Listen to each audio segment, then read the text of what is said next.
ఎవరు ఎవరికి తోడవుతారో, ఎప్పుడెందుకు విడిపోతారో, మమతను కాదని వెళతారు, మనసే చాలని ఉంటారు. ఎవ్వరి పయనం ఎందాకో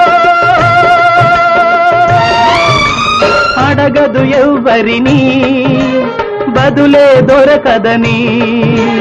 అడగదు ఎవ్వరిని, బదులే దొరకదని.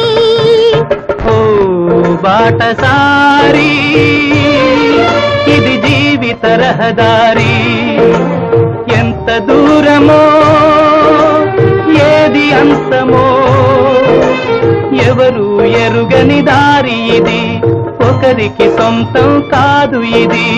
ఓ బాటసారి, ఇది జీవిత